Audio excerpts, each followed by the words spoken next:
You hear it all the time, right? Every successful business says it's built on customer satisfaction. But what does that really mean? Today, we're going to cut through the noise and look at the real framework for building a business that isn't just focused on its customers, but is actually truly obsessed with them. We've all seen this scale. You see it everywhere, right? Companies, well, they basically live or die on their ability to get customers from that red, frowny face over to the green, smiley one. But this isn't just about getting a good rating. It's about a deep, structural commitment to understanding and then exceeding what your customers expect. So, here's our game plan. We're going to start with the big goal, then figure out who even gets to define quality, look at the philosophy behind all of this, build the cultural foundation you need, and finally, figure out how you can actually measure the whole thing. Okay, so let's start at the very top. Everything else we're about to talk about, it all serves this one single objective. You see, in the world of quality management, customer satisfaction isn't just a nice little bonus, it's the entire point of the game. So what are we really talking about here? Well, at its core, the definition is pretty simple. It's just a measure of how well a customer's experience met their expectations. Think about it. Every time you buy something, you have a little checklist in your head of what you expect. Satisfaction is just the score of how well a company checked those boxes. Now, here's a really important distinction we need to make. We can't confuse satisfaction with its end result, loyalty. See, satisfaction is about one specific moment, one purchase meeting your expectations. But loyalty is what happens when a company delivers that satisfaction over and over again. It's why you go to your coffee shop, even when another one is closer. It's that emotional connection, and it's built one good experience at a time. So how do we start building toward that satisfaction? Well, before a business can even think about satisfying a customer, it has to get crystal clear on two fundamental things. First, who exactly is the customer? And second, what does quality actually mean to them? I know.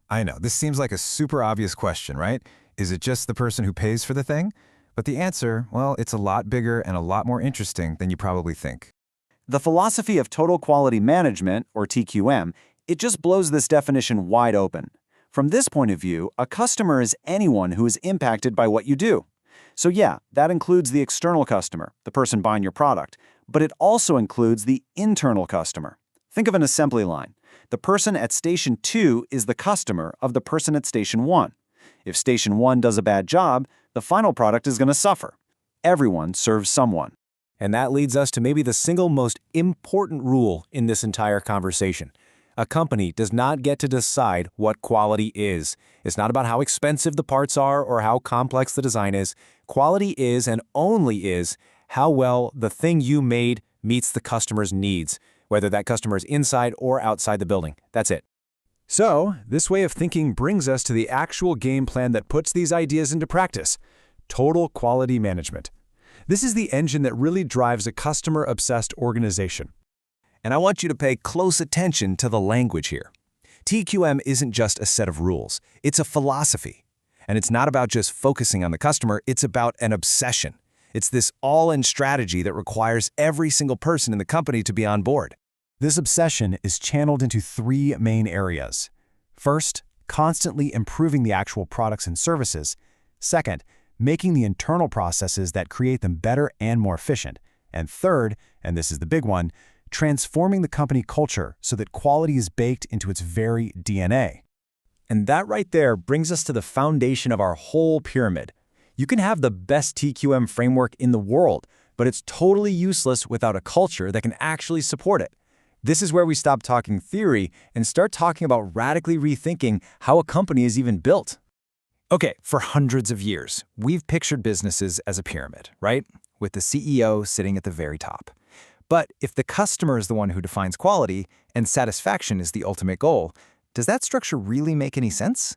Well, a truly customer-centric company says absolutely not. So you literally flip it upside down. In this model, the customer is at the absolute top, period.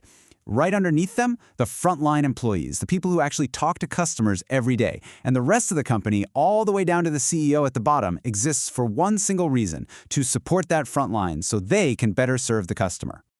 Now, to make this whole inverted pyramid thing actually work, your company culture needs three specific ingredients. First, a true customer orientation, meaning every single employee gets that their main job is serving the customer. Second, customer consciousness, which is a deep, almost instinctual awareness of what customers need and want.